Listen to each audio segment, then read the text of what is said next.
Hello dear students, welcome to developmentutor.com। इस video में मैं आपको बताऊंगा जो अल्टरनेटिंग करंट में इम्पीडेंस कैसे फाइंड करते हैं,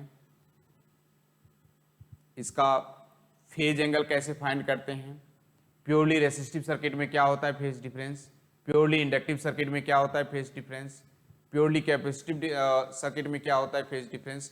तो मैं अभी फेज डिफरेंस के लिए बात करता हूं आपको। Purely resistive circuit, purely resistive circuit,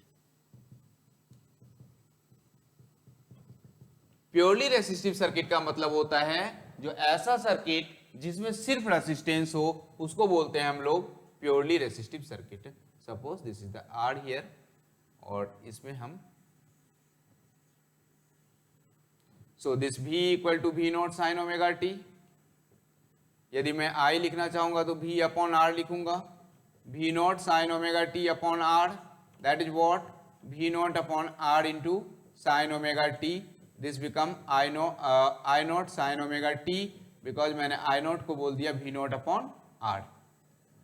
so this I is become I not sine omega t, V is equal to V not sine omega t.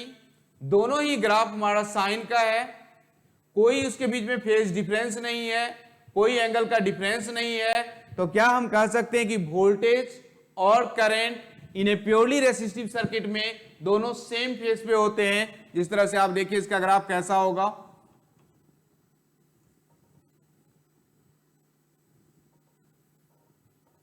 दोनों ही सेम फेज पे है।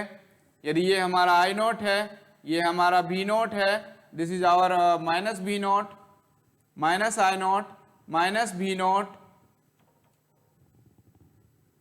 So this graph represents sine and voltage and current.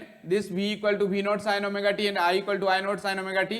So I can write I equal to I naught sin omega t. This V is become V naught sin omega t. So phasor diagram for this two, V and I, phase difference is become 0 degree. So for a purely resistive circuit, purely resistive circuit के लिए phase difference 0 होगा voltage और current के बीच। Purely inductive circuit, next is purely inductive circuit, purely inductive circuit,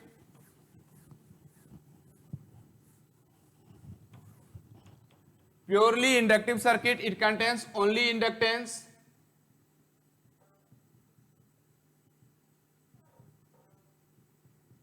it contains only inductance,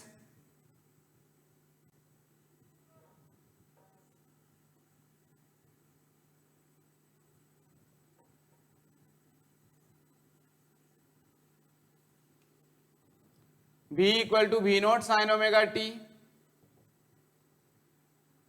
Now phasor diagram between voltage and current.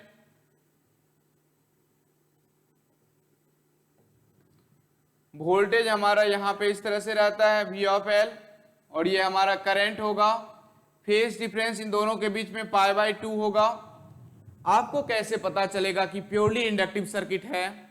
तो इसमें voltage leading quantity है या करंट लीडिंग क्वांटिटी है। इसके लिए आपको क्या करना है, एंटी क्लॉकवाइज डायरेक्शन में इसको घुमाना है।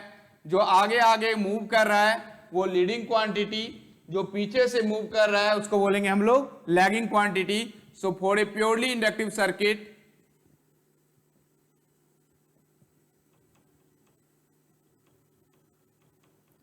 voltage is leading quantity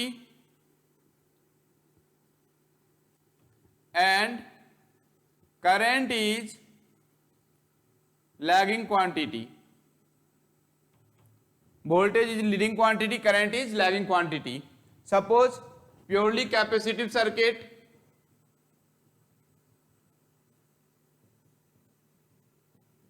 purely capacitive circuit, it contains only capacitance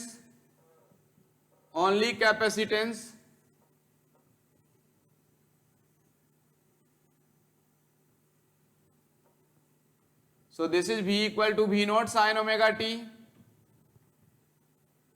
phasor diagram,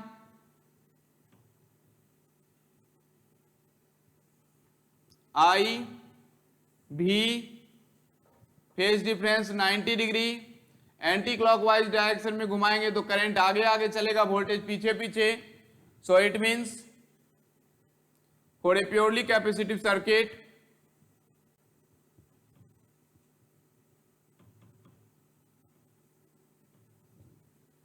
current is leading quantity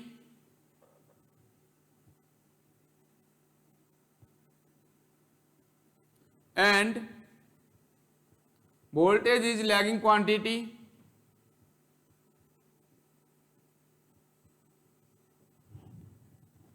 voltage is lagging quantity. तो यदि आपको प्योरली कैपेसिटिव सर्किट दिया हो, उसमें पूछ रहा हो जो कौन सा क्वांटिटी लीडिंग है, कौन सा क्वांटिटी लैगिंग है, करंट इज लीडिंग क्वांटिटी और वोल्टेज इज लैगिंग क्वांटिटी. यदि आपको प्योरली इंडक्टिव सर्किट दिया हो, पूछ रहा हो कि कौन सा लीडिंग क्वांटिटी है और कौन सा लैगिंग क्वांटिटी है, तो voltage is a leading quantity and current is a lagging quantity. Purely resistive circuit हो तो there is no phase difference because both are in same line, so phase difference is become 0. इन दोनों में phase difference 90 है और 90 के साथ आपको देखना है जो कौन सा लीडिंग है और कौन सा लैगिंग क्वांटिटी है. सपोज ऐसा हो, आर और एल सर्किट दिया हो, नहीं इससे पहले मैं बात करूंगा एक inductive reactance that is called X of L is equal to omega into L. This X of L 2 pi f of L. So X of L and frequency both are directly proportional. So graph यदि बनाना है मुझे तो ये frequency और x of L का जो graph होगा straight line. Similarly inductive capacitive reactance sorry that is the capacitive reactance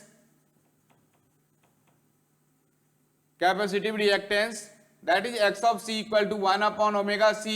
This x of c equal to 1 upon 2 pi f c. Now this x of c is inversely proportional to f and the graph is x of c and frequency. The graph is like this. ये हमारा reciprocal होगा. 4 option दिए रहेंगे आपको, इस तरह से question मिलेंगे, आप उसको देख सकते हैं और आप उसमें सही आंसर टिक कर सकते हैं. नेक्स्ट इज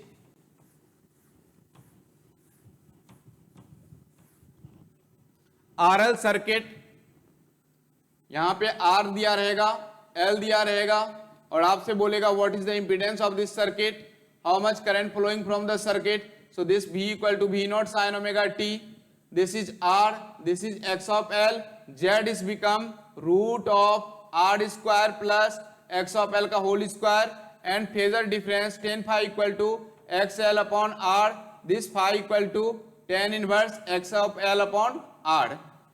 सपोज R और L के R और C दे दिया जाए तो कैसे करेंगे, देखिए इधर R और C दे दिया जाए,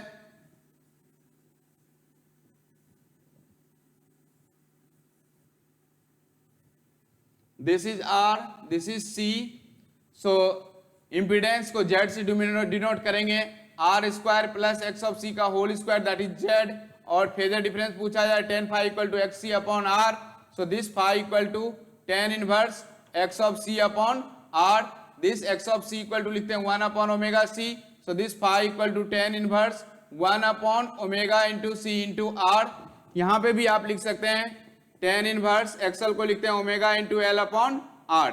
तो ये हमारा RL सर्किट है, ये हमारा RC सर्किट है. ऐसा क्वेश्चन हो कि तीनों दे दिया जाए, R L C, तो L दे दिए और C दे दिए. इसमें आपको पूछा जाए कि क्या होगा मेरा इंपीडेंस और phase difference. So this impedance is become Z equal to root of R square plus XL minus XC का होल स्क्वायर. XL और XC माइनस क्योंकि एक अपसाइड रहेगा, दूसरा XC नीचे रहेगा. So that's why R square plus XL minus XC का whole square. और फेजर डिफरेंस जो होगा tan phi is equal to XL minus XC upon R, this phi is become tan inverse XL minus XC upon R। Next video में मैं आपको इसके based आपको question करके दिखाऊं जो कैसे क्वेश्चन पूछता है। Thank you so much.